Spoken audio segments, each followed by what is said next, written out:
Thank you so much for asking. I am good. अच्छा जी, कल हमने बात करनी थी दो मुस्लिम फिलोसोफर्स पर जिनका सवाल बार बार एफपीएससी पूछती है। अल्हम्दुलिल्लाह I am good Rehan, thank you so much for asking. जिसमें एक थ्योरी ऑफ असाबिया गिवन बाय इब्ने खल्दून है और एक है जी the rise and fall of states, वो भी इब्ने खल्दून ने ही दी है। ये थ्योरी याद रहे कि सोशियोलॉजी में भी दी गई है ना। व्हाट इज असाबिया? What is Asabiya according to Ibn Khaldun? Asabiya is the force of cohesion, एक ऐसी ताकत जो आपको जोड़ कर रखे, एक ऐसी ताकत जो आपको आपस में इत्तेफाक करने पर मजबूर करे। थ्योरी ऑफ असाबिया के अगर हम लोग बेसिक फीचर्स देखते हैं तो हमें सबसे पहले इब्ने खल्दून ये बताते हैं कि जी असाबिया ब्लड कॉन्शियसनेस के साथ लिंक्ड है। ब्लड कॉन्शियसनेस के साथ कैसे लिंक्ड है कि जी human naturally they love their blood relations, they protect one another by असाबिया। अब चूंकि एक दूसरे के इंटरेस्ट्स को, एक दूसरे के राइट्स को और ब्लड रिलेशंस के लिए सेक्रीफाइसेस देने के लिए तैयार होते हैं, इसलिए ब्लड रिलेशंस में असाबिया स्ट्रांग होती है, इत्तेफाक ज्यादा होता है, कोहेजन ज्यादा होती है। ठीक है जी। सेकेंड फीचर में वो बताते हैं कि जी असाबिया is the source of dynamism. मुराद ये है कि ये एक बड़ा हेल्दी किस्म का कंपटीशन होता है असाबिया का। किसके बीच में? फैमिलीज के बीच में, ब्लड रिलेशंस के बीच में। The race to get the best. एक फैमिली दूसरी फैमिली को अगर आपस में इत्तेफाक है, कोहेजन है, आपस में सेंस ऑफ नेशनलिज्म है, तो जी दूसरी फैमिली को क्या कर सकती है? दूसरी फैमिली को रूल कर सकती है। स्ट्रॉन्ग रूलिंग बिकॉज ऑफ असाबिया। आप लोगों को सोर्स ऑफ डायनामिज्म की एग्जांपल मैं ऐसे देती हूँ कि जब आप लोग मैट्रिक या फर्स्ट ईयर सेकंड ईयर में होंगे तो आप लोगों के चचा के बेटे या बेटियां, उनका अगर आपसे ज्यादा नंबर आ गए होंगे तो आप लोगों के घर में आप लोगों का जीना हराम कर दिया गया हो कि जी फलाने की बेटी के देखो इतने नंबर ले लिए, फलाने के बेटे को देखो इतने नंबर ले लिए, वो एक मजदूर का बेटा था, रिक्शा चला रहा था, उसने फिर भी तुमसे अच्छा पढ़ा है, तुम नहीं पढ़ सकते, इतना पैसा लगाया तुम पे फिर भी तुम्हें नहीं, एकेडमीज ज्वाइन करवाई फिर भी। ये एक सोर्स ऑफ डायनामिज्म है, ये एक पॉजिटिव कंपटीशन होता है। आपकी एक रेस होती है कि जी बेस्ट से बेस्ट मैंने अचीव करना। अब अगर आप में सेंस ऑफ कोहेजन है, सेंस ऑफ नेशनलिज्म है, ब्लड रिलेशंस के लिए कॉन्शियसनेस है, तो जी इट मीन्स के आप में फोर्स ऑफ असाबिया है जो इन तमाम चीजों को आपस में जोड़कर रखती है। मैंने आपको बताया कि अगर असाबिया स्ट्रांग है तो आपका एक फैमिली जिसमें इत्तेफाक ज्यादा होगा, that family will rule the other family. लोग 10 दफा सोचेंगे आपसे बात करते हुए भी और आपसे पंगा लेते हुए। वीक असाबिया, they are easily defeated because they are alone ना, इनके पास तो और कोई फिर आगे सहारा नहीं है। तो जो डोमिनेंस मेंटेन करता है, जो आपका ट्रेट है डोमिनेंस का, वो फिर स्ट्रॉन्ग कोहेजन से ही मेंटेन होता है। देन असाबिया is the sense of honour, it is the sense of dignity, it is the sense of demands of right. आप कुछ ट्राइब्स को देखते हैं कि जिनकी ऑनर, जिनकी प्रेस्टीज बहुत ज्यादा है, और अगर उनके बीच में असाबिया है तो उन ट्राइब्स ने हिस्टोरिकली डोमिनेट किया है बाकी tribes. And if there is an absence of this force, then what do we witness? We witness fall of honour. हमने विटनेस किया टर्किश रूलर्स के साथ, आपस में क्या था जी? असाबिया नहीं थी, नेशनलिज्म नहीं थी, अपने ही भाई दुश्मन बने फिरते थे, तो एक deterioration I. Slowly and gradually क्या हुआ कि जी ग्रैंड नेशनल असेंबली बनी और खिलाफत खत्म हो गई। फिर साबिया आपको क्रुएलिटी से भी रोकती है, और असाबिया एक और चीज की भी जामिन है, ऑनर। जेब थर्ड वन इज ऑनर। कि जी ये जो एक सेंस ऑफ कोहेजन है और ये जो फोर्स है ना, ये हमेशा एक जैसी नहीं रहेगी, इट्स वेरिएबल। हो सकता है आपके अपने भाइयों के साथ टर्म्स बहुत अच्छे हैं, लेकिन आपके वालिदैन के अपने भाइयों के साथ बनती ना हो, या शायद उनकी बनती हो आपकी ना बनती हो। तो this sense of this force of असाबिया changes from time to time, race to race, it is variable, एक जैसी नहीं रहती।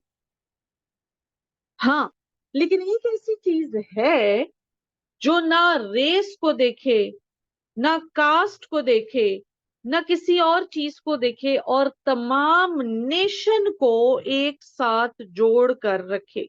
इब्न खल्दून कहते हैं कि जी वो चीज है आपका रिलीजन।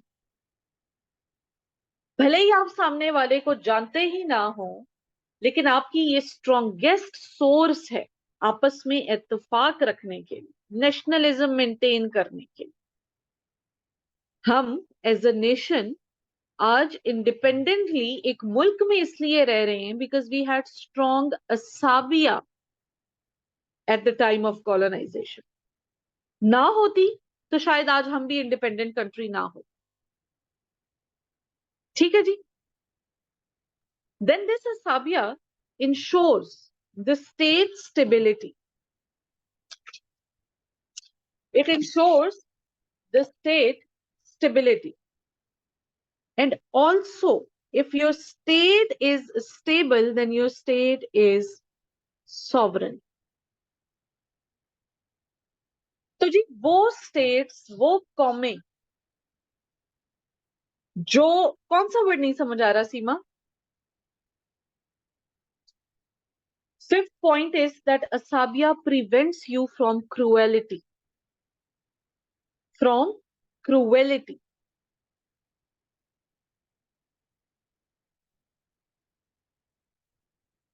ठीक है जी। वो शेर है ना, एक हूं मुस्लिम हरम की पासबानी के लिए, नील के साहिल से लेकर ताब खाके काशगर। तो जी एक मुस्लिम कौम, नेशनलिज्म, उस तरह से जब आप लेकर चलेंगे, बी है बच्चे, बी, मोस्टली बुक्स में it's written with B, ASABIYA। फिर इब्न खल्दून ने एक और बड़े मजे का कॉन्सेप्ट दिया। उन्होंने कहा कि जी असाबिया के कॉन्सेप्ट के बाद ही सेड, ये तो आप लोगों ने 5 to 6 फीचर्स, लाजमी 7 फीचर्स सॉरी, लिख लें। फिर वो कहते हैं कि जी ओरिजिन और फॉल, या राइज और फॉल ऑफ स्टेट्स जो है, ये किस तरह से काम करता है। अब इस बात को जरा गौर से सुने। हमने पीछे पढ़ा कि जी दुनिया की, यूनिवर्स की कोई भी ऐसी चीज नहीं है जो स्टेगनेंट हो गई हो, जो रुक गई हो। हर चीज एक स्पेसिफिक स्पीड के साथ इवॉल्व कर रही है। चाहे वो आपकी सोसाइटी है, चाहे वो आपकी सोलर सिस्टम है, चाहे वो आपकी इकोनॉमिक ग्रोथ है, चाहे वो आपकी सोशल ग्रोथ है, जो भी है, ये एक स्पेसिफिक स्पीड के साथ इवॉल्व कर रहे हैं। अब ये जब इवॉल्व कर रहे हैं, तो what you have to do, you also have to evolve with the evolving times. You have to adapt yourself इस तरह से कि बदलते हुए हालात के साथ आपकी भी ग्रोथ होती रहे।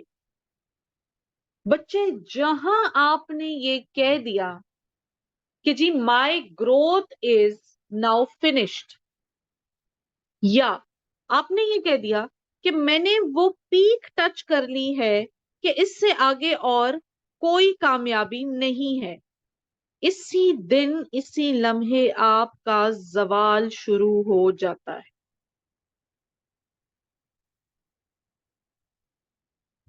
जिस वक्त आपने ये कह दिया कि I have done enough, now I am good to spend my life like this, उसी दिन आपका जवाल शुरू हो जाएगा। rise and fall occurs within our surroundings all the times. हर कमाल को जवाल है, हर कमाल को जवाल। अगर नहीं है किसी कमाल को जवाल तो वो उसी सूरत में नहीं है जब you keep trying step by step with the changing times, you are also evolving, you are also bringing changes. अब इसको, ये एक इनएविटेबल सा कॉन्टेक्स्ट है जो हम अभी देखते हैं और विटनेस करते हैं, जो इब्ने खल्दून ने हमें बताया। इब्ने खल्दून इसमें मजीद बताते हैं जी, इसको एक्सप्लेन करते हैं लाइफ स्पैन ऑफ 3 जनरेशंस के साथ। इब्ने खल्दून कहते हैं कि जी मेरी हर जनरेशन का टेन्योर 40 साल है, मतलब ये 120 साल की बात अभी आगे होगी। सबसे पहला स्टेज आता है जी ग्रोथ स्टेज। इस स्टेज में लोग कोशिश करते हैं इज्जत कमाने की। They try to preserve their honour, they try to strive, they try their best level to get the best circumstances। कोशिश करते हैं, जान मार देते हैं कि अच्छे से अच्छी सर्कमस्टांसेस को अचीव किया जाए, और भाग दौड़ में लगे रहते हैं, कॉन्स्टेंटली एक रेस में लगे रहते हैं। 40 साल के बाद नेक्स्ट स्टेज आता है जिसको हम कहते हैं स्टेज ऑफ मेच्योरिटी। यही लोग बाज औकात they get satisfied with all the work they have done in the first 40 years, and some of them still try and still work for the betterment of their circumstances, for the betterment of achieving their prestige. They work towards the honor, they work and strive towards the honor. तो पहले stage में क्या करते हैं जी, अपनी growth के लिए काम करते हैं, अपने सर्कमस्टांसेस को बेस्ट बनाने के लिए कोशिश करते हैं। 40 साल बाद some of the people among them they think that they have done the best, now what will they do, अब ये इसी हालात जिंदगी में रहेंगे, जबकि बाकी लोग फिर भी कोशिश कर रहे हो। ठीक है जी, वो अपने जैसे जिंदगी गुजार रहे होते हैं उससे सेटिस्फाई नहीं होते और वो फिर भी कोशिश कर रहे हो। थर्ड स्टेज आता है जी फिर स्टेज ऑफ डिके, DECAY।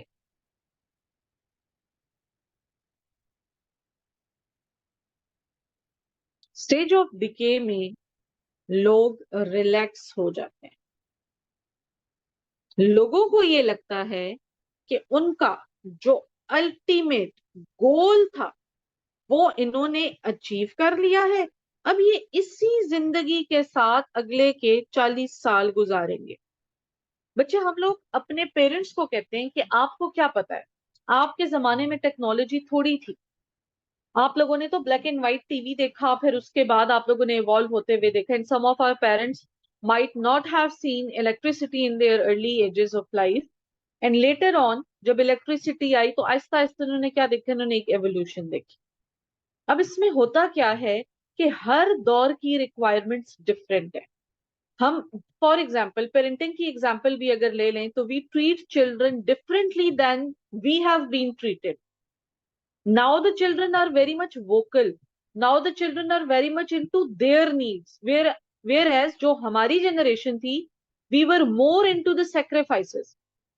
और फिर हमारे पेरेंट्स की तो ऑब्वियसली उससे भी ज्यादा टफ। तो हर बदलते जमाने के साथ टेक्नोलॉजिकल चेंजेस आ रही हैं, आपकी सोसाइटल चेंजेस आ रही हैं, आपकी इकोनॉमिकल चेंजेस आ रही हैं, हर आपकी एजुकेशनल चेंजेस आ रही हैं। अगर आपने अडेप्टेबिलिटी शो नहीं की, अगर आपने बदलते हुए दौर के साथ खुद को उस सांचे में नहीं ढाया, तो आपका फॉल शुरू हो जाए। इब्ने खल्दून के साथ थोड़ी सी रेलेवेंस बनाएंगे जी शाह वलीउल्लाह की, और उनके बाद, बल्कि शाह वलीउल्लाह को छोड़ दें, आप लोग इसमें कंफ्यूज हो जाएंगे, हम रेलेवेंस बनाते हैं जी सर सैयद अहमद खान की। उन्होंने क्या कहा था? उन्होंने भी तो यही कहा था अपने स्टूडेंट्स को कि जी अगर बदलते हुए जमाने के साथ ये अंग्रेजी नहीं सीखी तो आप लोगों का जवाल पक्का है। टेक्नोलॉजी नहीं सीखी, नहीं आप लोगों को चेंजिंग वर्ल्ड के बारे में पता लगेगा, तो you will stay where you are. आपका क्या स्टार्ट हो जाएगा जी? आपका डिक्लाइन स्टार्ट हो जाएगा। आप आहिस्ता आहिस्ता गलना शुरू हो जाएंगे। You will B unfit for the society. हाँ, अगर अपने बदलते हुए हालात के साथ अपनी पर्सनालिटी में भी चेंजेस लाए, अपने लाइफस्टाइल में भी चेंजेस लाए, तो होगा क्या कि जी you will be always on the growth stage. You will be always trying to fit in the frame of the changing scenarios and the changing circumstances. यहां तक स्क्रीनशॉट डन करें जी। नेक्स्ट पेज पर फिर इसका एक डायग्राम है जो आपने लाजमी ड्रॉ करना है, उसको देखते हैं और इसकी एक एनालॉजी बिल्ड करते हैं। यहां तक स्क्रीनशॉट डन करें। ये दोनों इब्ने खल्दून की ही हैं, बिल्कुल।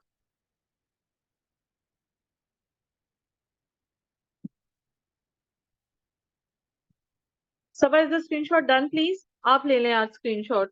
आई don't think Sajida is in the class. ये अली आप ले लो, आप लेते होते थे।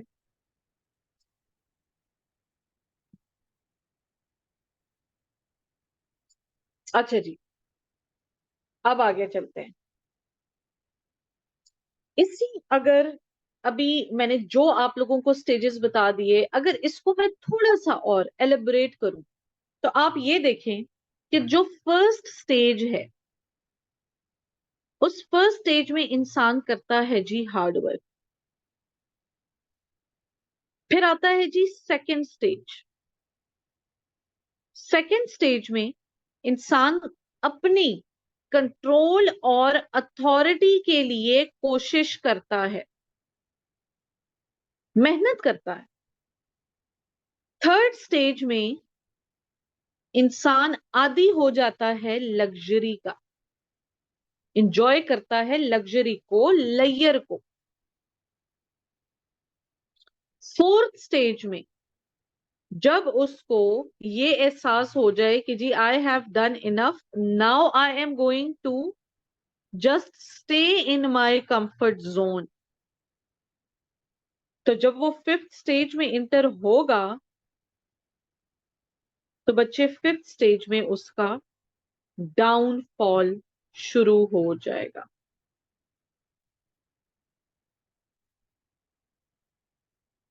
This is the diagram that you need to draw. फिर इब्ने खल्दून ने एक एनालॉजी बिल्ड की।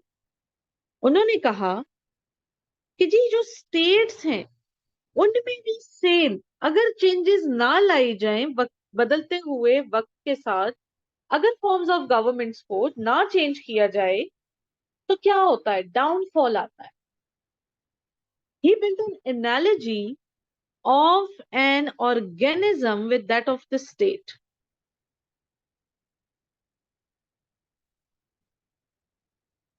उसने कहा जी ऑर्गेनिज्म जब पैदा होता है, जब बर्थ होती है ह्यूमन बींग्स की फॉर एग्जाम्पल, तो ह्यूमन बींग्स बर्थ के बाद सबसे पहले एज क्या होती है जी? उनकी होती है toddler age. You are active, you are trying to speak, trying to get into the environment, trying to at least try to convey your message.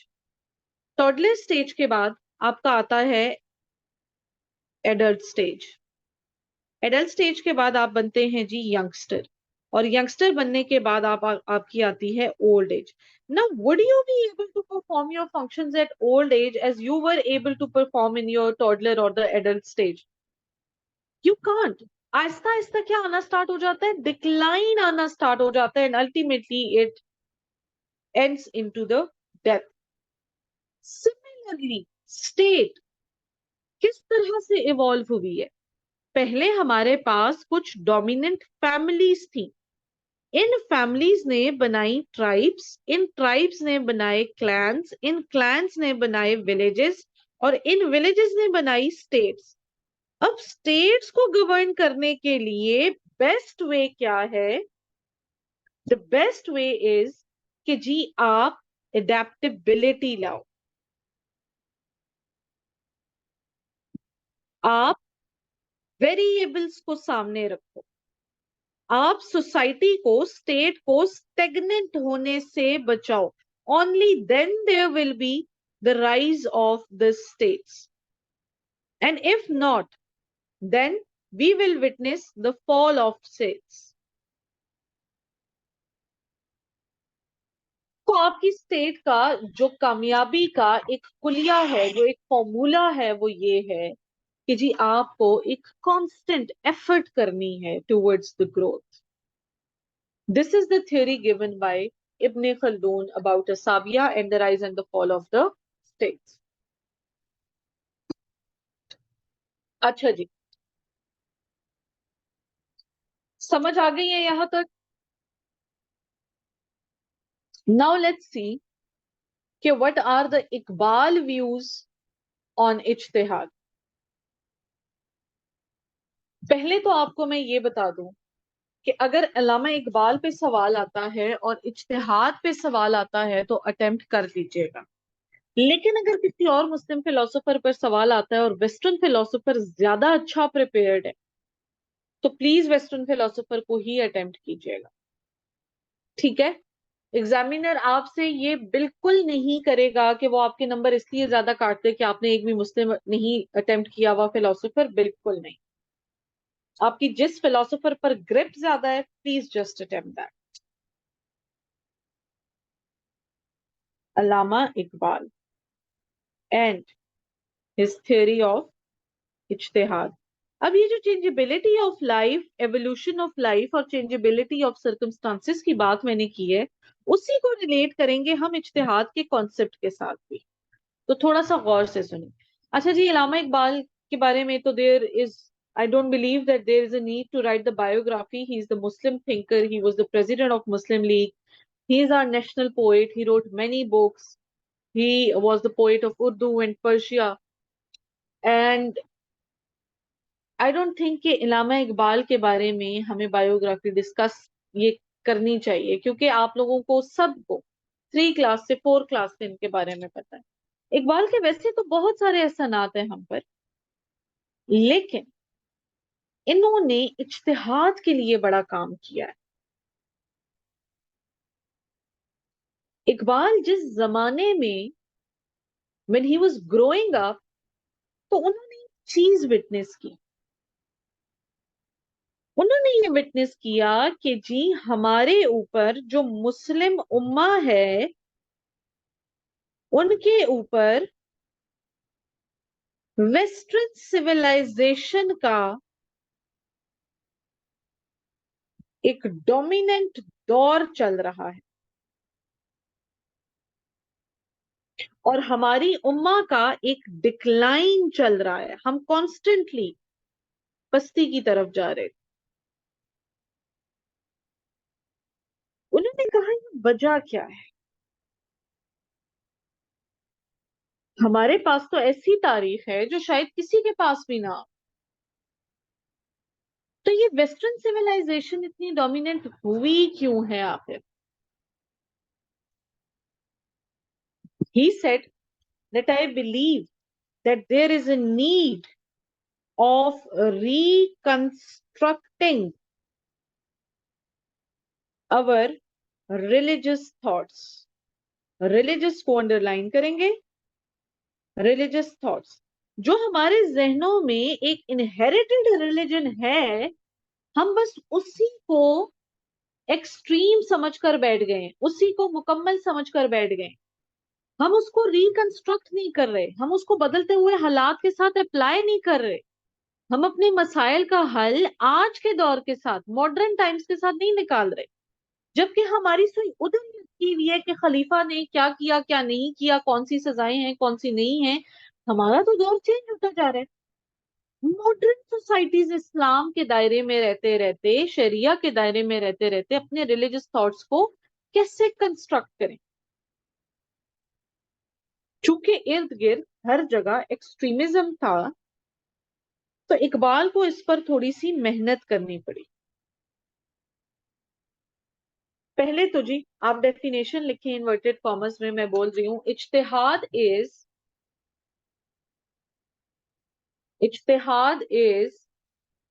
reframing the ideas. Ijtihad is reframing the ideas slash orders present in Quran, present in Quran and Hadith. Ijtihad is reframing the orders present in Quran and Hadith by some exceptional religious persons, by some exceptional religious persons according to the present situation. According to the present situation. अब जी हमारे उन्हीं ideas को, उन्हीं orders को जो कुरान में, हदीस में हमें बताए गए हैं, हमने रिकंस्ट्रक्ट करना है। हमने बदलते हुए हालात पर क्या करना है, उसको अप्लाई करना है। तो जी सेकंड हिजरा तक तो इज्तिहाद प्रैक्टिस हुआ। इज्तिहाद रुका क्यों? इसकी प्रैक्टिस हमने विटनेस किया, हजरत अबू बकर और हजरत उमर ने इसको एक्सरसाइज किया है। आप लोग इस्लामियात में इसके हवाले पढ़ते हैं, आप लोगों ने हदीस सुनी हुई है इसके बारे में। तो ये रुक क्यों गया? ये प्रैक्टिस क्यों रुक गई? इसकी फिर वजूहात हमें इकबाल बताते हैं। इकबाल का यहां तक स्क्रीनशॉट डन करें जी, मैं नेक्स्ट पेज पे उनका फ्रेमवर्क आप लोगों को लिखवाती हूँ। ये फ्रेमवर्क का नाम और ये इनका जो कंस्ट्रक्शन का लेक्चर था उसका नाम प्लीज आप लोग मार्कर से लिखिएगा, ताकि पेपर में भी आप लोग लिख के आए, ठीक है? Screenshot done please.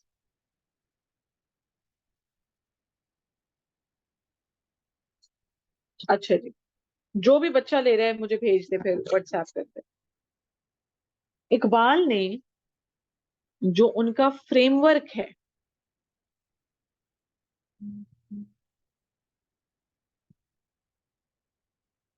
ऑन इज्तिहाद, उसमें इन्होंने काफी सारे लेक्चर्स दिए। इकबाल ने idea of changeability of life के बारे में बताया, जो अभी मैंने आप लोगों को समझा दिया। इकबाल ने बोला we need to reevaluate our intellectual inheritance.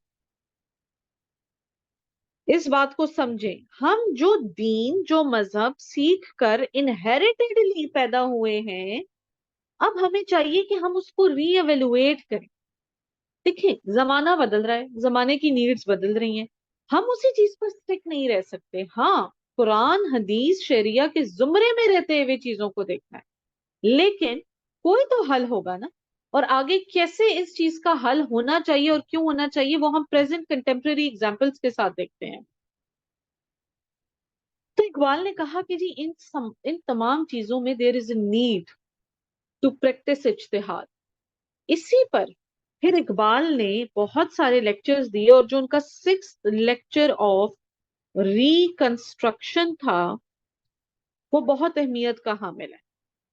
Specifically उसका एक टाइटल है जी, the principle movement in the structure of इस्लाम।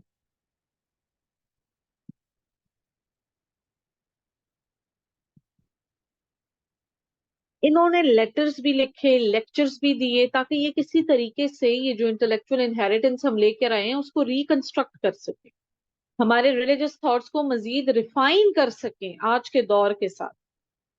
तो जी सबसे पहले तो इन्होंने ये बताया कि रुकने की हैं कुछ वजूहात। There are few reasons behind the decay of इज्तिहाद।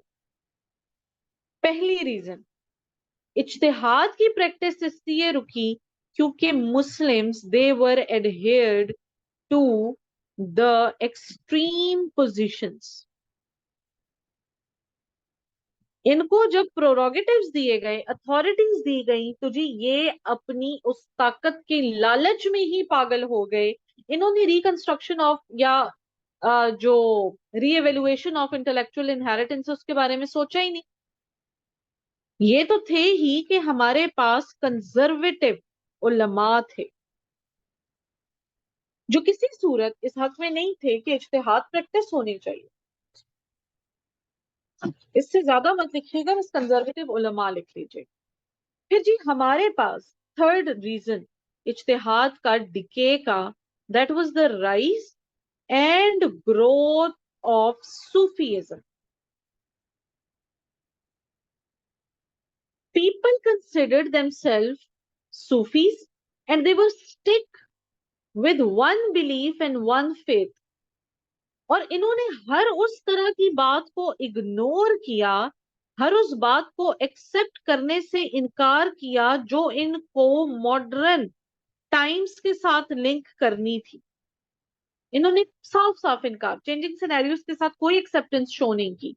खुद वजद में चले जाते थे, खुद 40-40 दिन के चिल्लों में चले जाते थे, और इनको कोई परवाह नहीं होती थी कि जी बाकी लोग इन्हीं को देख रहे हैं, फैसला देंगे, बाकी लोगों के तो मसले मसाइल बहुत सारे चल रहे हैं।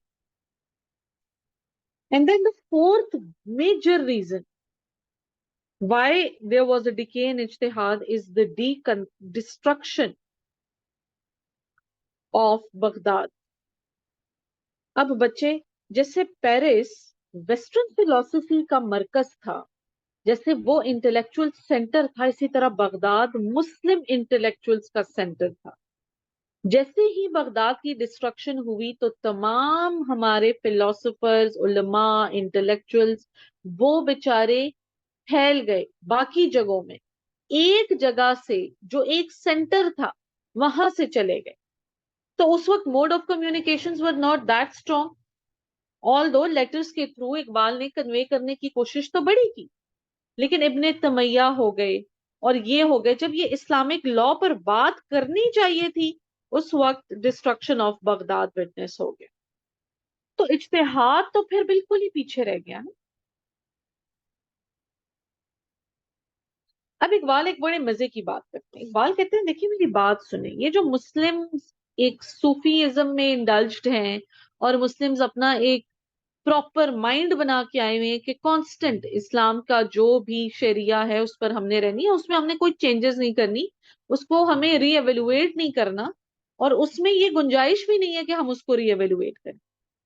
तो इकबाल ने उनको समझाने के लिए एक बड़ी मजे की लॉजिक दी। उन्होंने कहा देखिए जी कुछ बातें होती हैं जो होते हैं जी हमारी परमानेंट रिलीजियस ऑब्लिगेशंस।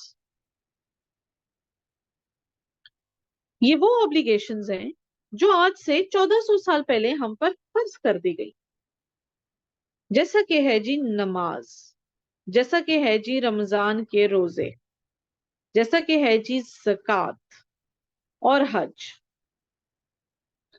इनमें कोई चेंज नहीं आ सकता। ज़कात जितने सोने पर मुकर्रर की गई है ये उतने ही सोने पर आज भी दी जाएगी।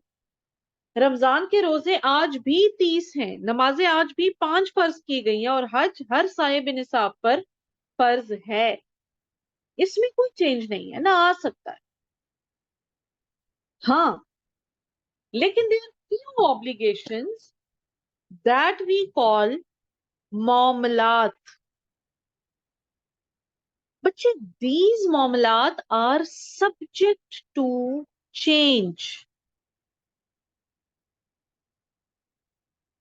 आपके क्रिमिनल मैटर्स उस वक्त क्या थे अब क्या है, आपके सिविल मैटर्स उस वक्त क्या थे अब क्या है, आपका जिहाद का प्रोसेस उस वक्त क्या था अब क्या है, ये तो साथ साथ बदल रहे हैं ना। तो इकबाल ने कहा कि जी it is justified to give a decision by looking at an issue in Islamic fundamentals, but मैं इस चीज को अपोज करता हूं कि हमारी जो शहरिया है that is incapable of evolution. शरिया की एवोल्यूशन होती रही है, सेकंड सेंचुरी तक होती रही है, आगे भी होनी चाहिए। ये जस्टिफिकेशन है इस बात की कि आज अगर मुस्लिम उम्मा का डाउनफॉल है तो वो इसी वजह से है कि हमने ना ये चेंजिंग टाइम्स को बड़ा फॉर ग्रांटेड लिया है। देन आप लोग लिखेंगे, ये सारी एक्सप्लेनेशन देने के बाद आप लोग लिखेंगे जी क्वालिफिकेशंस ऑफ मुज्तहिद, वो इंसान कि जो इज्तिहाद करेगा उसकी क्या क्या क्वालिफिकेशंस होनी चाहिए जी। सबसे पहली qualification, he should have a deep understanding of Islam। एक बात। दूसरी बात, he should have a deep understanding of all the modern problems also। तीसरी, closeness to Hazrat Muhammad sallallahu alaihi wasallam way of understanding the problems, कि जी वो किस तरह से डील करते थे और उन्होंने क्या मशवरा दिया। And then reliable moral character, ये वो चार खूबियां हैं जो इज्तिहाद करने वाले में होनी चाहिए। अब अगर आज के जमाने में देखा जाए, एग्जाम्पल है कि जी इज्तिहाद का प्रैक्टिस होना, if we relate it till today, तो जी कंटेम्प्रेरी एग्जाम्पल्स यहां पर दिखती हूँ, मैं आपको यहां दे देती हूँ कि आज इज्तिहाद का होना क्यों जरूरी है। बच्चे हमने तो कहा था कि जो डिवोर्स होती है वो in front of two people, मतलब दो गवाहान होंगे और उनके सामने अगर 3 दफा तलाक तलाक तलाक बोला जाएगा तो वो डिवोर्स एक्सेप्ट हो। लेकिन आजकल तो टेक्नोलॉजिकल दौर है, हम विटनेस करते हैं कि जी ये डिवोर्स तो आजकल टेक्स्ट मैसेजेस पर या व्हाट्सएप पर आ रही होती। अब इस पर इज्तिहाद होना चाहिए कि क्या ये फिर डिवोर्स एक्सेप्ट होगी या नहीं होगी, क्योंकि इसमें गवाह तो कोई भी नहीं है। मर्द ने औरत को मैसेज किया, औरत ने पढ़ लिया, तो क्या ये हो गई। सिमिलरली निकाह ऑन वीडियो कॉल, हम तो कहते हैं सामने एनी शाहिदीन होने चाहिए जिनके सामने निकाह पढ़ाया जाए। तो आजकल तो वीडियो कॉल पे हो रहे हैं निकाह, तो क्या ये ठीक है, ये रिलायबल निकाह है। आपका बैंकिंग सिस्टम, आप सूद के कॉन्सेप्ट देखें और आप ये देखें कि जी ये बैंकिंग सिस्टम क्या आज रिलायबल है या नहीं। आपके blasphemy,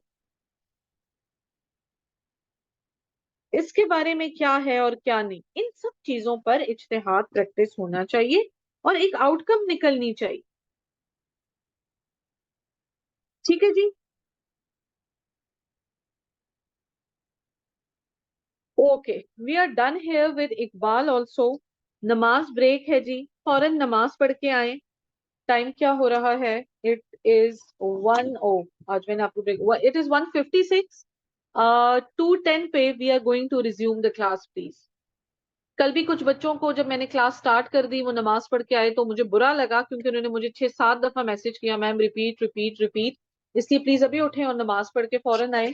15 minutes are more than enough for नमाज, ठीक है। चलें जी, जाएं पढ़ के आए। Reliable moral character, Syed Akbar, reliable moral character. See you after the नमाज ब्रेक।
अच्छा जी, आ जाएं सारे।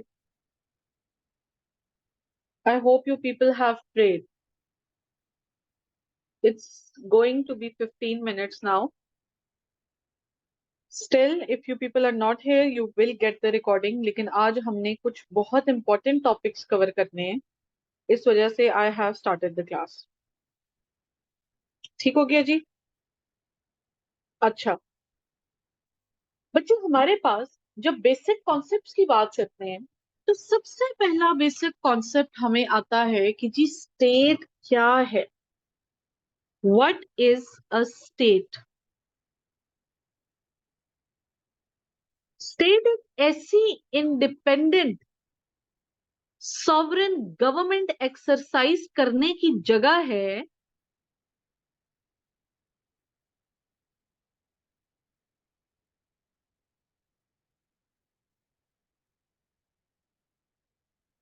जहां आप अपने लॉज और अपने प्रिंसिपल्स के थ्रू जिंदगी गुजारें। स्टेट इज अ प्लेस जहां आप इंडिपेंडेंटली सॉवरेनिटी के साथ अपने ही लोगों को मद्देनजर रखते हुए उन्हीं के मुताबिक लॉज बनाएं, प्रिंसिपल्स बनाएं, कॉन्स्टिट्यूशन बनाएं और वहां पर रहें।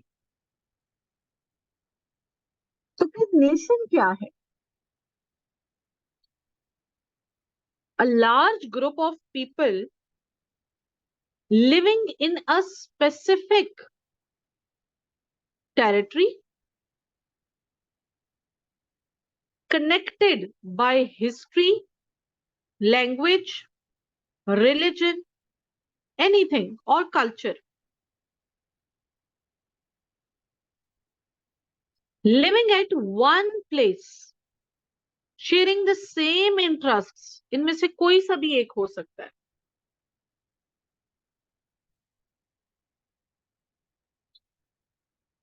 अब गौर से मेरी बात सुने। A place where a large number of people live in a specific territory independently with the sovereignty being exercised, and they are connected with the culture, language, or history, makes a nation state. क्या हम independence से पहले एक nation state थे या सिर्फ nation थे? जब हमें इंडिपेंडेंस नहीं मिली थी, were we a nation state या सिर्फ सिर्फ नेशन? क्योंकि ये सॉवरेनिटी हासिल करने के लिए, ये इंडिपेंडेंस हासिल करने के लिए और अपनी मर्जी के लॉज बनाने के लिए ही तो हमने फिर आजादी हासिल की है। अब जी एलिमेंट्स ऑफ स्टेट कौन से हैं? हाँ जी सबा परवीन। एलिमेंट्स ऑफ स्टेट कि जी स्टेट के वजूद के लिए क्या क्या चीजें ज्यादा जरूरी हैं। सबसे पहले एक इलाका हो, इलाके में सॉवरेनिटी हो, यानी एब्सोल्यूट अथॉरिटी हो।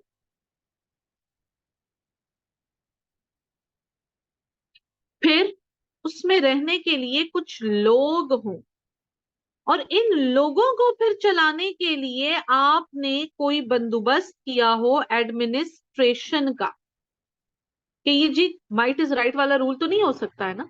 ये तमाम लोग किस तरह से रहेंगे, और अगर इनमें से कोई क्राइम कमिट करे तो उनके लिए डिटेरेंस के लिए, डराने के लिए हमारे पास लॉज भी हैं। अब जी origin of the concept of state is witnessed in 15 to 18 century. हम तब से देखते आ रहे हैं। पहले big powers they used to control the small powers. Machiavelli का टाइम आता है तो वो कहते हैं कि जी अपनी बॉर्डर टेंशंस को देखते हुए, डिसयूनिफिकेशन देखते हुए, वो कहते हैं अपने बॉर्डर्स को मजबूत बनाओ। लेकिन ये बात तब थी, अब नहीं है।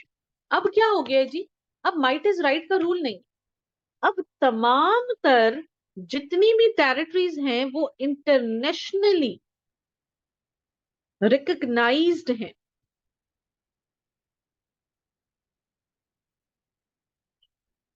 अब आपकी एक रिप्रेजेंटेशन है। ठीक हो गया जी। स्टेट के फिर हमारे पास दो बेसिक प्रिंसिपल्स है।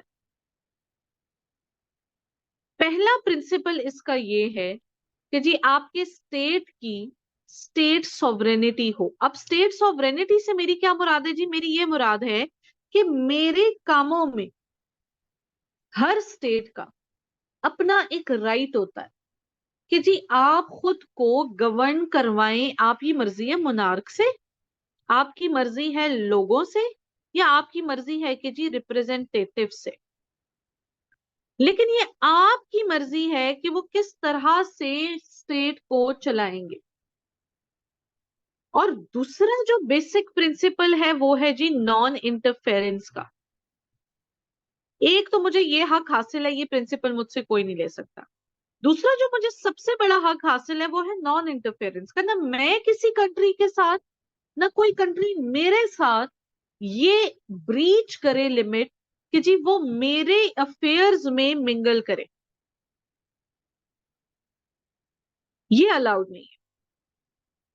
हर एक कंट्री अपने अपने सोल, ये लाइन लगा दी गई है जी, अपने अपने काम से काम रखे। अच्छा, अब अगर कहीं पर ब्रीच होता है तो then there is international law which prevents this interference of one state into another state and protects the limits of the states. Treaty of Westphalia, बिल्कुल। अच्छा जी, अब आपसे वो सीएसएस में सवाल ये करता है कि जी why theory of force is important, और ओरिजिन ऑफ स्टेट में थ्योरी ऑफ फोर्स के बारे में आपका क्या ख्याल है। उसने आपसे सीएसएस में ये सवाल किया। तो इससे पहले मैं आपको थोड़ी सी जो मजीद और भी थ्योरीज है वो भी बता देती हूँ, क्योंकि अगर उसने last time theory of force पूछा है तो इस दफा कोई सी भी थ्योरी पूछ सकता है। तो we are going to discuss the theories of origin of state.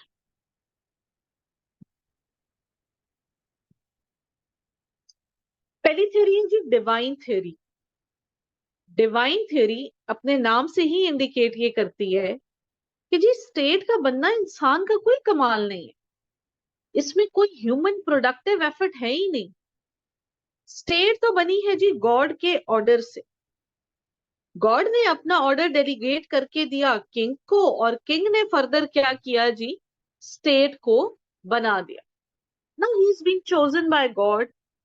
हमने विटनेस किया कि जी he is the march of God at the time of the dark ages. Blind faith में हम लोग तो मानते थे कि भाई ये बात बिल्कुल सही है। जेम्स वन थे इंग्लैंड के, इनलाइटमेंट पीरियड से पहले, तो उनके पास ये अथॉरिटी थी। लेकिन जब ब्रुटैलिटी और जब हमने ये hunger and lust for money property और ये सारी चीजें विटनेस की, और फिर जब हमारे पास इनलाइटमेंट पीरियड आया, जब रीजन वापस आया, तो हमने इस थ्योरी को कर दिया जी फेल। क्योंकि हम उस डिबेट से ही निकल आए हैं ना। वो तो एक धोखा हुआ इंसानी दिमाग के साथ, इंसानियत के साथ, वो तो इंसानों ने सह लिया। अब एक दफा के बाद बार बार तो नहीं लगते ना थप्पड़, उसी वक्त लग चुका था। तो हमने जी कहा नहीं, ये स्टेट इस तरह से वजूद में नहीं आती। ये डिवाइन ओरिजिन वाली जो बात है ये बिल्कुल ही गलत है। हम ये थ्योरी नहीं मानते। सेकंड थ्योरी है जी पेट्रियार्कल थ्योरी। पेट्रियार्कल थ्योरी कहती है कि जब स्टेट्स बनी नहीं थी तो छोटी छोटी फैमिलीज थी। उन फैमिलीज में डोमिनेंट मेंबर था जी मर्द। यही मर्द हंटिंग के लिए निकलते थे, वॉन्डरिंग के लिए निकलते थे बाहर।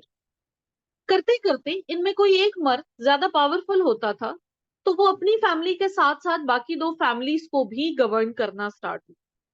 और स्लोली एंड ग्रेजुअली ये प्रोसेस एनहांस होता गया, और वो जो एक बंदा गवर्न करता जाता, वो ultimately head of the state बना। उसने क्लैंस को, विलेजेस को कंबाइन किया, और एक स्टेट वजूद में आ गई। तो जी मेल किंगशिप से, जैसे ही हमने मेल किंगशिप विटनेस की, वैसे ही हमने स्टेट का ओरिजिन विटनेस किया। मजीद पेट्रियार्कल थ्योरी ये कहती है कि जी सिर्फ मर्द ही स्टेट को चला सकता है, अल्फा मेल। लेकिन हम इस कॉन्सेप्ट को भी नेगेट करते हैं, क्योंकि बच्चे हम तो विटनेस कर चुके हैं कि recent times में there have been very powerful women who have proven themselves as very good leaders. For example, Benazir Bhutto, Angela market. तो हम तो इस चीज को निगेट करते हैं, हम इस बात को भी नहीं मानते। पेट्रियार्कल थ्योरी भी क्या हो गई जी, पेट्रियार्कल थ्योरी भी हमारे सामने फेल हो। अब थर्ड थ्योरी जो है, जो आपसे वो सीएसएस में पूछता है, वो कहता है अच्छा ठीक है, तो बताएं कि जी थ्योरी ऑफ फोर्स क्या है। यहां तक स्क्रीनशॉट डन करें जी प्लीज। बड़ा इंटरेस्टिंग एक कॉन्सेप्ट, इसको आज समझते हैं।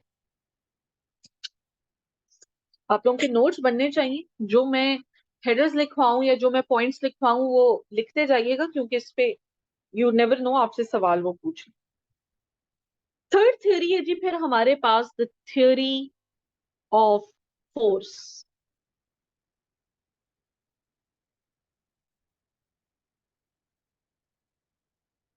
थ्योरी ऑफ फोर्स ये कहती है कि जी ओरिजिन ऑफ स्टेट हुआ है, कोई सी भी स्टेट बनी है, उसमें the only element that played it's part is force.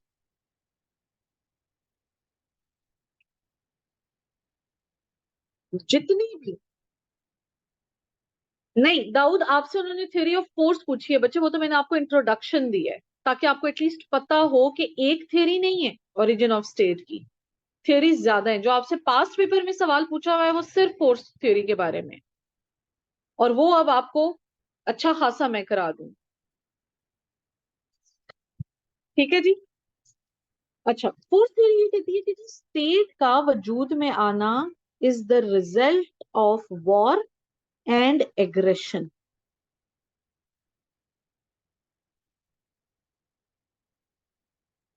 एक बहुत अच्छे राइटर है सन त्जू, वो अपनी एक किताब है आर्ट ऑफ वॉरफेयर, मिलिट्री वालों को पढ़ाई जाती है, उसमें वो कहते हैं कि जी ये बात सही है, जहां पर किसी एक चीज को कंप्रेस करें, स्लोली एंड ग्रेजुअली उसमें फ्रस्ट्रेशन बिल्ट होती है, एग्रेशन बिल्ट होता है, और आप देखते हैं कि जी स्टेट वजूद में आ जाती है। अब हमारे लोगों के साथ भी कॉलोनाइजेशन के टाइम पर यही हुआ था। हमारे राइट्स को क्या किया गया था जी, हमारे राइट्स को किया गया था सप्रेस।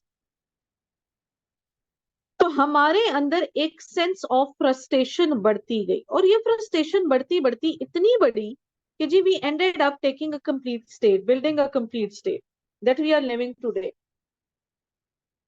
दूसरी एग्जाम्पल इसकी ये है कि जी 13 कॉलोनीज थी, ये 13 कॉलोनीज थी जी अंडर द ब्रिटिश एम्पायर। अब होता क्या है कि इन 13 कॉलोनीज पे अन्यवार टैक्सेस लगा दिए जाते हैं, और आहिस्ता आहिस्ता इनको मजीद सप्रेस करने के लिए, इनको मजीद सबॉर्डिनेट करने के लिए ये टैक्सेस बढ़ाए जाते हैं। तो एक वक्त आता है कि ये 13 कॉलोनीज एक फ्रस्ट्रेशन में, एक एग्रेशन में एक साथ मिलती हैं और अपने राइट्स क्लेम करती हैं। राइट्स नहीं मिलते तो जंग लड़ते हैं, और उससे भी एक स्टेट वजूद में आती है जो कि यूनाइटेड स्टेट्स ऑफ अमेरिका है।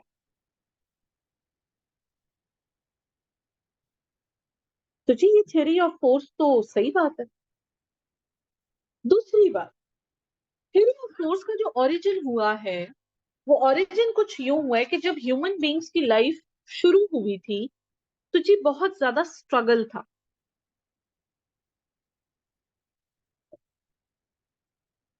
बहुत ज्यादा क्या था जी, स्ट्रगल था, खाने पीने का, रहने का, हालात जिंदगी बेहतर बनाने का।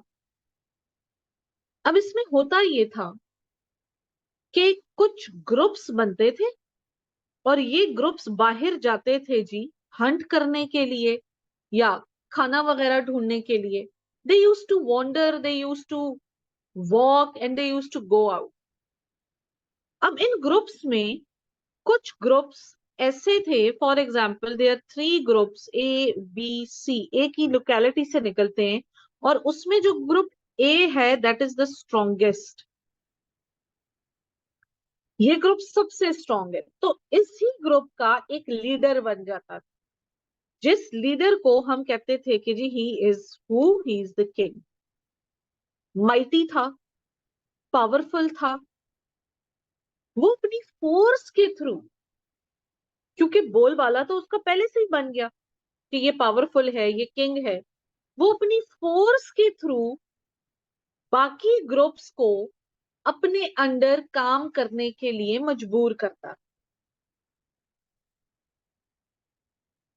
ग्रुप से बात करते करते चली गई जी स्टेट पर,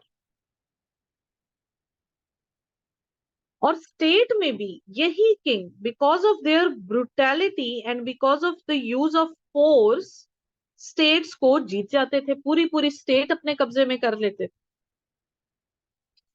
मैकियावेली के टाइम पे भी यही हो रहा था। फिर से थ्योरी ऑफ फोर्स को सही साबित करने के लिए कुछ फिलोसोफर्स ने भी अपना काम किया,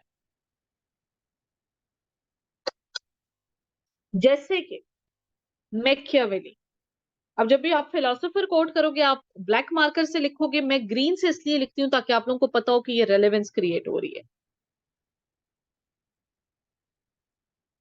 मैकियावेली कहते हैं कि जी मेरे टाइम पे भी मैंने ये फोर्स देखी है, ये विटनेस की है डार्क एजेस में।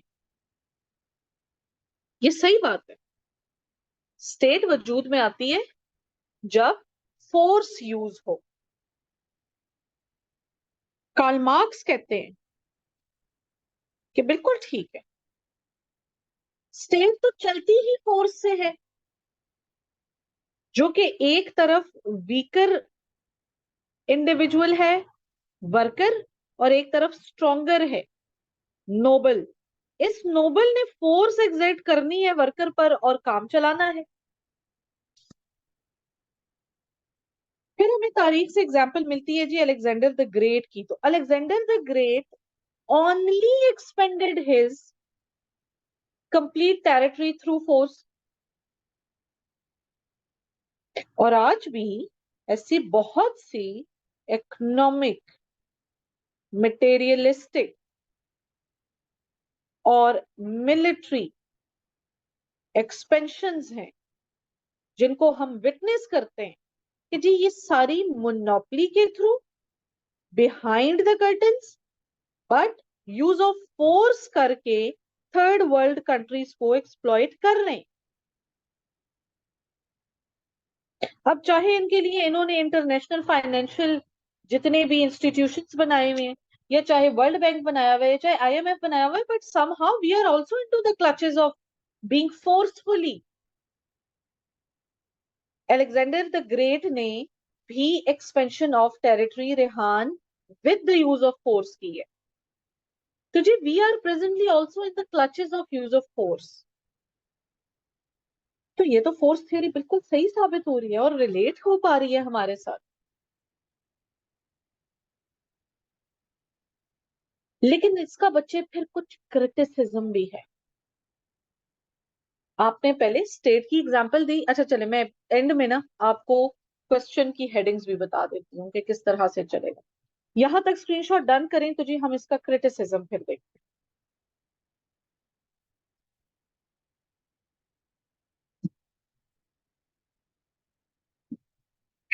फोर्स थ्योरी हमें ऐसे एविडेंसेस देती है कि जिसके थ्रू हमारा ये एक माइंड बन गया है कि भाई ठीक है, हमने एग्जांपल्स देख ली, ये ओरिजिन ऑफ स्टेट फोर्स से ही होता है।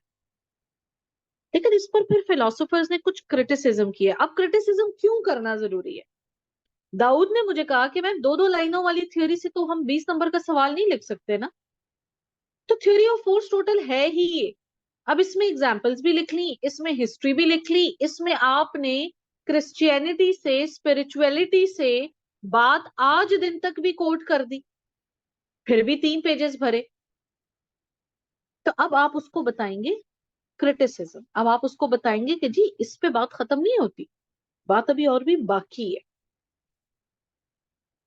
क्रिटिसिज्म में जो सबसे पहला पॉइंट है वो ये है कि फिलोसोफर्स कहते हैं force is a helping element in the making of the state.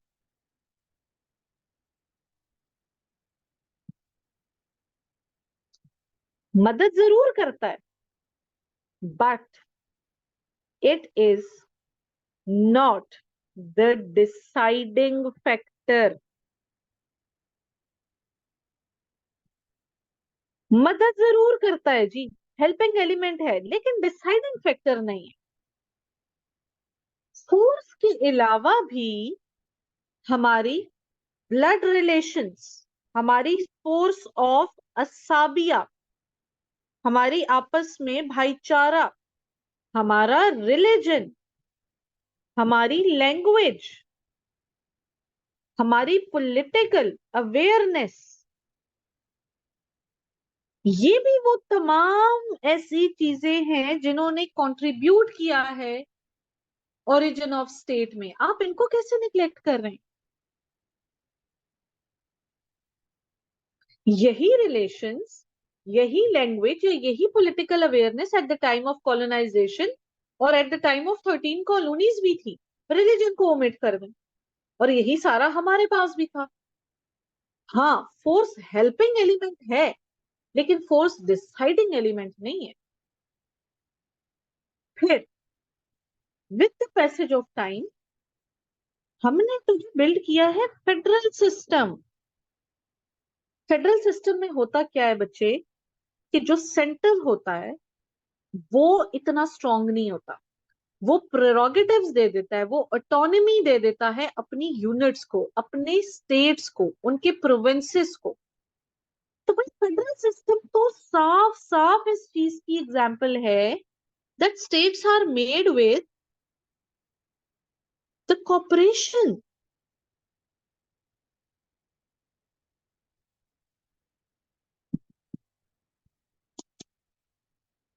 States are made with the cooperation. आपकी वर्टिकली और हॉरिजेंटल हार्मनी जो है, हम लोग जब पेपर 2 स्टार्ट करेंगे इंशाल्लाह नेक्स्ट वीक, तो आप लोगों को मैं बताऊंगी कि फेडरेशन में आपकी वर्टिकल और हॉरिजेंटल हार्मनी कितने मायने रखती है। तो जब हार्मनी नहीं होगी तो स्टेट कैसे चलेगी? अब यहाँ पे तो कॉपरेशन पे बात चल रही है। फिर मैकियावेली के कॉन्सेप्ट को निगेट करते हैं, कहते हैं जी जो बेसिस हैं स्टेट की, the basis of states have not always been brutal. हमेशा तो ब्रूटल नहीं रही। ब्रूटल फोर्स लिख लें और भी बेहतर है। The basis of state have not been always brutal, but हमने ये विटनेस किया है कि जहां भी ब्रूटल फोर्स यूज हुई है वहां पर डिस्ट्रक्शन हुई है, वहां पर हमने डिस्ट्रॉय होते हुए या आइडियोलॉजी या स्टेट देखी है। फॉर एग्जाम्पल, हिटलर ने जो जर्मनी में किया, मिसोलिनी ने जो इटली में किया, अब इन्होंने ideologies with the help of force लोगों में इनकलकेट करने की कोशिश की, लेकिन नुकसान बहुत बड़ा उठाना पड़ा है।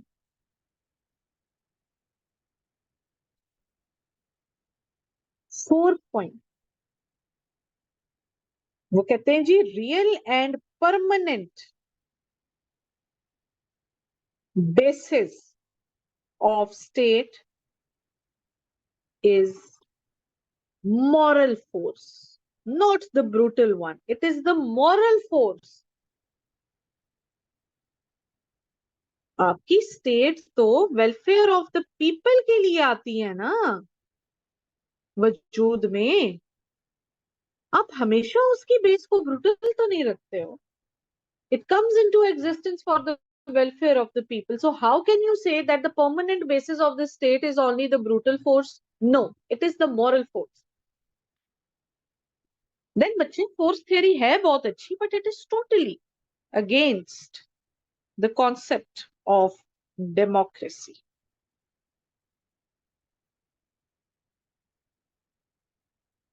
And then जो चीज हम पास्ट में निगेट करते आए हैं, जिसपे हम पास्ट पे एक डिबेट करते आए हैं, वो है एक्सट्रीम नेशनलिज्म. फैशिज्म में हम कल पढ़ेंगे. ये एक्सट्रीम नेशनलिज्म प्रमोट ही आपके इस कॉन्सेप्ट से होता है. आप नेशनलिज्म रखो अस्हाबिया वाला, इब्ने खल्दून वाला. आप एक्सट्रीम नेशनलिज्म फैशिज्म वाला मत रखो.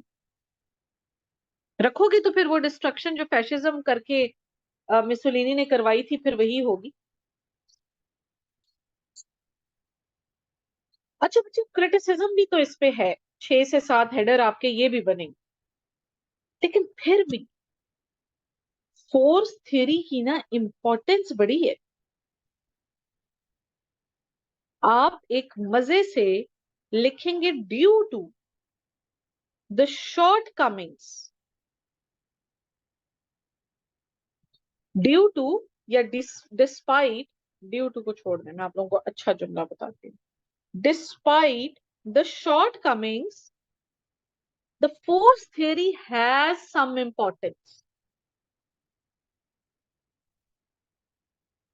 स्टेट्स में जहां पर हमें पीस एंड हार्मनी को उजागर करना है, वहां फिर हम पुलिस का यूज करते हैं या नहीं करते? तो पुलिस क्या करती है जी? पुलिस तो यूज ऑफ फोर्स करती है. So in order to achieve the peace and harmony, what do? We take help from police. And what do police do? Police uses force in the state. दूसरी बात, states cannot be protected from the foreign attacks without the use of force या without the armed military. यहां भी फिर use of force हो रही है. तो आपने एग्जामिनर को स्टेट का कॉन्सेप्ट दिया. यहाँ आपके हेडर्स मैं बना रही हूँ जो आपके इस सवाल के बनने चाहिए. ठीक है जी. सबसे पहले आपका आ गया introduction to the state, its essentials. उसके बाद जी आपने लिख लेना है नेशन स्टेट के बारे में थोड़ा सा. नेशन स्टेट के बाद आपने आ जाना है जी ओरिजिन ऑफ स्टेट. और इसमें अब आप लिखोगे सब हेडिंग. अब आप आओगे जी theories of origin of state.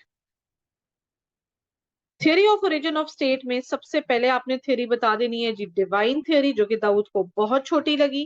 फिर आपने बता देनी है जी पेट्रियार्कल थ्योरी. फिर आपने बता देनी है जी फोर्स थ्योरी. और एक और भी थ्योरी है जो थ्योरी हमें दी है हॉब्स, लॉक और रूसियो ने. ये भी theory of origin of states हैं, but I don't think that we need to explain them again. Force theory लिखने के बाद आप आ जाएंगे जी इसके क्रिटिसिज्म पर. क्रिटिसिज्म के बाद जब आप अपना क्रिटिकल अप्रेजल दोगे, इंपॉर्टेंस की हेडिंग जरूरी नहीं है कि दो, क्रिटिकल अप्रेजल दोगे या वो आपसे पूछ रहे कि व्हाट डू यू थिंक, तो तब तो आप ऑब्वियसली अपना एनालिसिस दोगे. तो जब अपना एनालिसिस दो तो तब ये 2 पॉइंट्स लिख लेना जो मैंने आपको लिखवा दी, ताकि you should have the good content. मेरे पास ये सवाल एवेल्युएशन में बहुत से बच्चों ने अटेम्प्ट किया है, लेकिन एक को भी मेरा दिल नहीं चाहा कि मैं 7 या 8 से ज्यादा नंबर दूं. इक्का दुक्का अगर किसी ने अच्छा लिखा हो. मेरी डिमांड ये थी कि जी आप थ्योरी ऑफ फोर्स को एक्सप्लेन करें, उसके बारे में बताएं कि किस किस वक्त किस किस तरह से ये origin of state with force हुआ है. और फिर अगर आज नहीं होता या हम इस थ्योरी को निगेट करते हैं तो हमारा क्रिटिसिज्म थोड़ा सा अच्छे ग्राउंड्स पर हो, और फिर एंड पे आपने क्या दे देना है जी, आपने क्रिटिकल एनालिसिस देना। यहां तक क्लियर है जी सबको? Are we clear till here? अब एक और सवाल उसने आपसे किया है, नेक्स्ट टॉपिक। यहां तक स्क्रीनशॉट डन कर दें जी kindly, this is the 6th page I believe.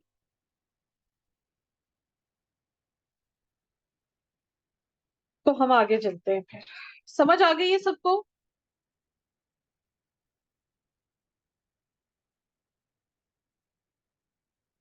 नहीं, अल्लामा इकबाल की कहां से आ गई थियरी ऑफ फोर्स? क्या हो गया बच्चे? अच्छा जी, if the screenshot is done.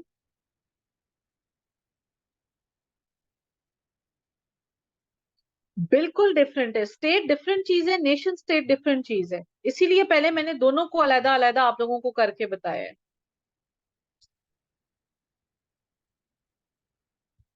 अब जी सॉवरेनिटी क्या है?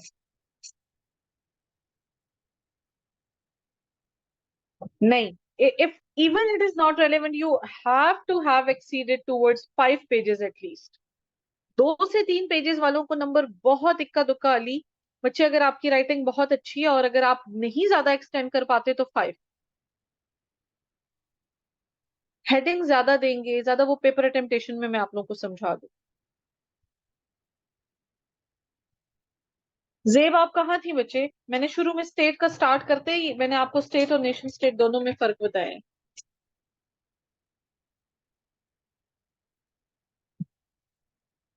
अच्छा जी, व्हाट इज सॉवरेनिटी? सॉवरेनिटी पे वो आपसे सवाल ये करता है कि जी मुझे ये बताएं कि मोनोइस्टिक स्कूल ऑफ थॉट को क्यों रिजेक्ट किया गया है। अब इसमें थोड़ी समझने वाली बात है। आप लोग हर जगह कहते हैं कि आप लोगों को ना 10-10 पेजेस पकड़ा दिए जाए थ्योरी के, और समझना, कॉन्सेप्ट क्लियर करें। Sovereignty is actually the supremacy of the will of state expressed by its laws। ये एक बदमाशी है। जो स्टेट अपने लोगों के मुताबिक अपने लॉज बना सके, जो स्टेट खुद में सुप्रीम हो, किसी दूसरी स्टेट की मोहताज ना हो, वो सॉवरेन स्टेट है। सॉवरेनिटी के फिर हमारे पास दो डिविजन्स हैं। एक डिवीजन है जी वेस्टर्न, और एक है जी मुस्लिम। वेस्टर्न सॉवरेनिटी का ये कॉन्सेप्ट है कि जी जो पावर है, जो सुप्रीमेसी है, इट बिलोंग्स टू पीपल। क्यों? क्योंकि वो फॉलो करते हैं जी डेमोक्रेसी को। तो वो कहते हैं कि जी जो हमारे मेजॉरिटी लोगों का कहना है, या जो मेजॉरिटी लोगों की सोच है, बस उसी तरह के लॉज, उसी तरह का रेगुलेशन, उसी तरह के प्रिंसिपल्स इंट्रोड्यूस होने चाहिए। हमारी आवाम खुश तो हम खुश। जबकि हम कहते हैं नहीं, sovereignty belongs to Allah, and once we will adhere towards the Sharia law, automatically sovereignty prevail हो जाती। sovereign command, absolute command सिर्फ अल्लाह के पास। sovereignty के फिर कुछ attributes हैं, कुछ characteristics हैं। पहला characteristic ये है कि जी आपकी sovereignty हो absolute, मतलब आपकी sovereignty internally भी और एक्सटर्नली भी अपने मीन्स पर पूरी उतरे। इंटरनली से मेरी मुराद ये है कि ऐसे लेजिटिमेट रूल्स एंड लॉज बनाए जो सब माने, सबको मद्देनजर रखते हुए। और एक्सटर्नल का मतलब ये कि किसी दूसरी स्टेट की हिम्मत ना हो आपके स्टेट अफेयर्स में इंटरफेयर करने की। Then sovereignty is indivisible. ये डिवाइड नहीं हो सकती। जैसे जमीन पर दो खुदा नहीं हो सकते, इस तरह सॉवरेनिटी भी डिवाइड नहीं हो सकती। सॉवरेनिटी एक ही बॉडी के पास रहेगी। इस पर एक स्टार लगाएं, मैं बताती हूं मैंने स्टार क्यों लगवाया। थर्ड एट्रीब्यूट, सॉवरेनिटी जी कॉम्प्रिहेंसिव हो. It should cover each and everything, and everyone has to obey the whole set of laws that have been made. सबको फिर उस पर अबाइड बाय करना है. और जो फोर्थ एट्रीब्यूट है that is permanence. Externally Ali Javed external बच्चे. फोर्थ है जी परमानेंस. जब तक आपकी स्टेट कायम और दायम है तब तक आपकी sovereignty will continue to exist. The moment your state is no more, your sovereignty is gone. अब जी सवाल वो आपसे करता है बड़ा घुमा फिरा कर, लेकिन उसका बड़ा मजे का जवाब बनता है. वो आपको कहता है पहले तो सॉवरेनिटी के जी टोटल दो स्कूल ऑफ थॉट्स हैं. एक स्कूल ऑफ थॉट है जी मोनोइस्टिक और दूसरा स्कूल ऑफ थॉट है जी pluralistic. Mono means one. Since इसके पेपर में वो आपसे पूछ रहा है कि जी ये वाला जो कॉन्सेप्ट है इसको क्यों अबैंडन कर दिया गया है. मोनोइस्टिक सॉवरेनिटी, हम कहते हैं सॉवरेनिटी एब्सोल्यूट है. मोनोइस्टिक स्कूल ऑफ थॉट कहता है कि जी it belongs to only one person, only the king. और ये जो है तो ये किंग अबव द लॉ है और ये डिवाइड नहीं होती. पास्ट में हमने विटनेस किया कि मुनार्क्स दो तो नहीं होते थे ना, एक होता था. कमांडिंग बॉडी कौन सी होती थी? एक होती थी.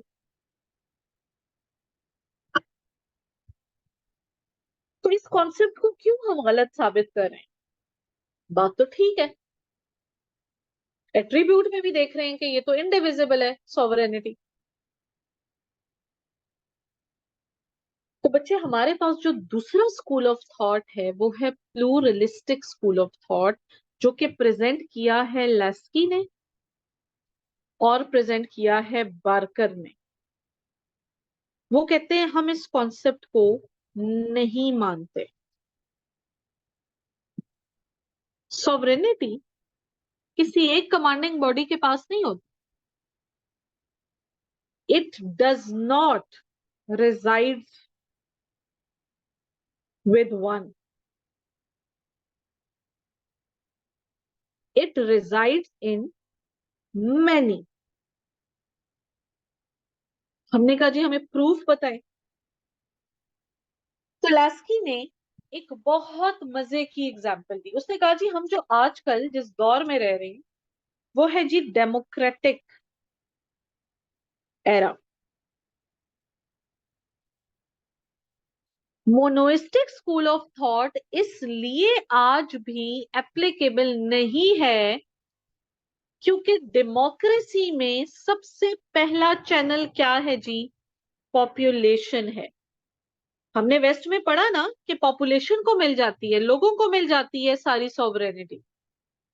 majority of the people who have the sense, who have the political awareness, they have this supreme power of governing the country. हमने पढ़ा डेमोक्रेसी है ये. तो जी पॉपुलेशन के पास क्या है? पॉपुलेशन के पास कमांड है. ये सॉवरेनिटी इस पॉपुलेशन के पास है. लेकिन ये पॉपुलेशन इलेक्शंस के थ्रू अपने कुछ डेमोक्रेटिक सोसाइटीज में रिप्रेजेंटेटिव्स चुनती है. तो वो प्रोरोगेटिव, वो सोवरेनिटी जो पॉपुलेशन की थी वो तो डिवाइड हो गई. वो तो डिवाइड होकर आ गई रिप्रेजेंटेटिव्स के पास.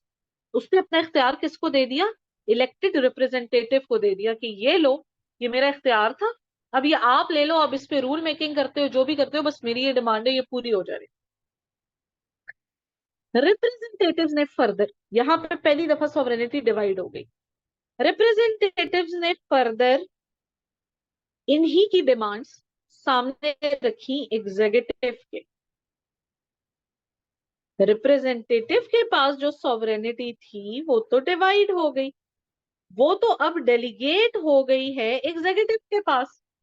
यहाँ पे फिर से सॉवरेनिटी डिवाइड होती है, और ये एग्जीक्यूटिव अब फर्दर ऑर्डर्स देता है उन डिमांड्स को पूरी करने के लिए अपनी पॉलिसी मेकिंग बॉडीज को।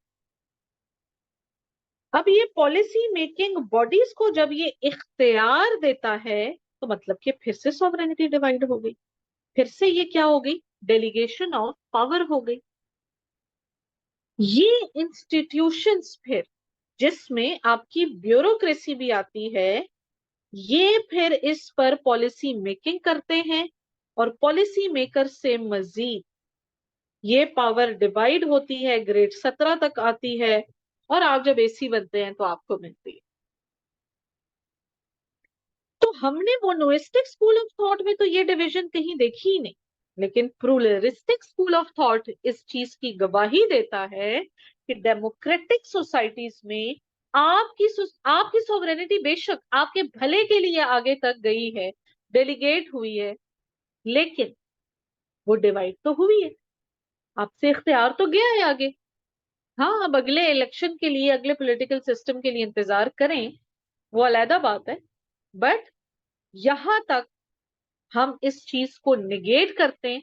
हाँ, पास्ट में क्या था जी, पास्ट में मोनोइस्टिक स्कूल ऑफ थॉट बड़ा रिलाय करता था, रेलेवेंस बनती थी इसकी, क्योंकि जो किंग्स होते थे वही सुप्रीम लॉ होते थे, and they used to be above the law also.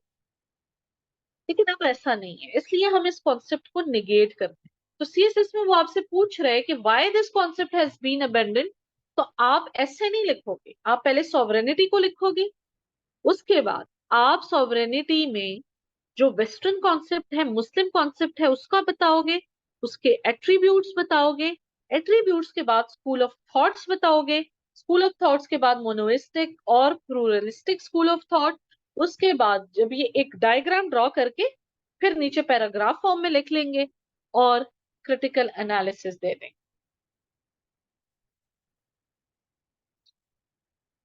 ठीक है जी, यहां तक स्क्रीनशॉट डाल करें जरा जल्दी।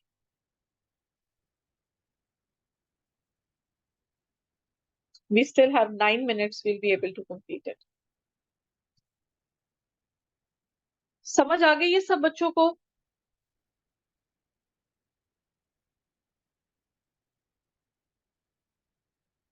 यस अब्दुल रहमान, मैं अभी उन्हीं को कोट करने जा रही हूँ बच्चे।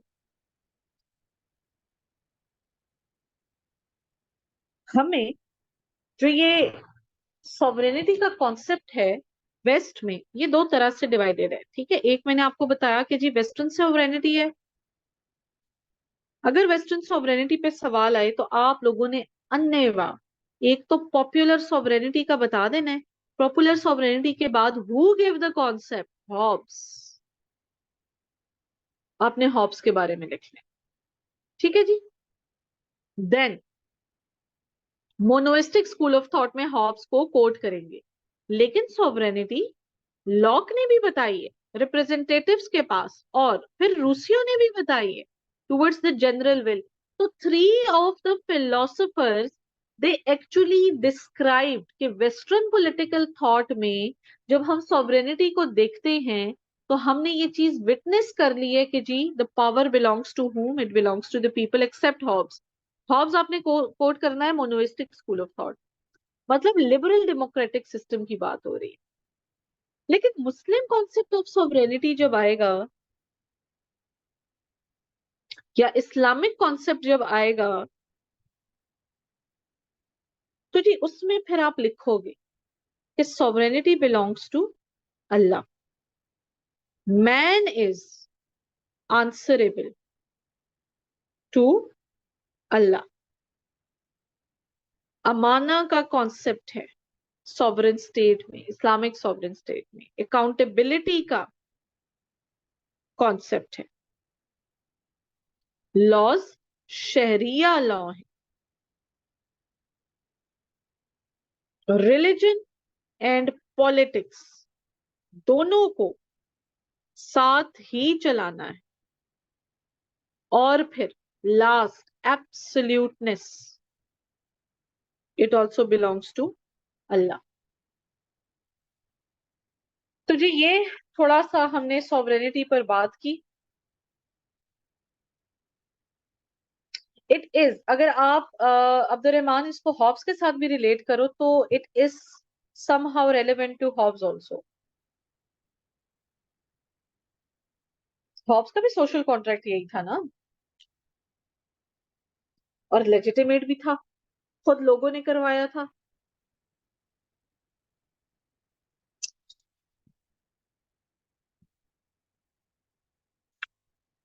अच्छा जी, this was all about sovereignty।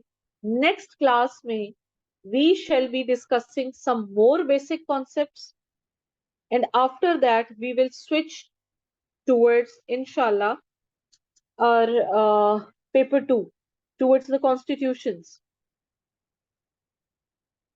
अच्छा जी, आप लोगों की चूंकि क्लासेस सिर्फ 3 दिन हैं, और अगर हम आगे भी देखें तो we are left with 6 classes in total, right? तो इन 6 क्लासेस में I wanted to make most of it. I wanted to make most of it for you people. मैंने क्या किया है जी, मैंने एक 2 घंटे का लेक्चर आप लोगों के लिए किया है record on the constitution of United states of America. Over the weekend, Saturday या संडे को ये आपको प्रोवाइड कर दिया जाएगा, लेकिन शर्त ये कि आपने इसको सैटरडे या संडे को सुन लेना है। अब जब सैटरडे संडे को आप इसको सुन लेंगे, तो जब मंडे, एक सेकेंड मुझे सिर्फ ये अनाउंसमेंट करने दे, मैं आपके आंसर्स करती हूँ अभी। तो जब मंडे आएगा तो आप लोगों के पास एक कंप्लीट एक्स्ट्रा क्लास हो जाएगी, ठीक है जी? उस एक्स्ट्रा क्लास में हम मजीद भी टॉपिक्स पढ़ सकते हैं और पढ़ेंगे। इसलिए मैंने सर वाहिद को ये रिक्वेस्ट की है कि जी ये जो एक क्लास है, ये इसका टाइम बचाने के लिए हम मजीद टॉपिक्स पढ़ना चाहते हैं पेपर 2 में। तो वो 6 क्लासेस में आई बिलीव कि जितना ज्यादा मेरे से कंडक्ट हो जाए उतना बेहतर है। तो ये आप लोगों को एज अ रिकॉर्डिंग मिल जाएगा, और बाकी हम लोग इंशाल्लाह अपनी लाइव क्लासेस में फिर अटेंड करते जाएंगे। हाँ जी, अब पूछे सवाल।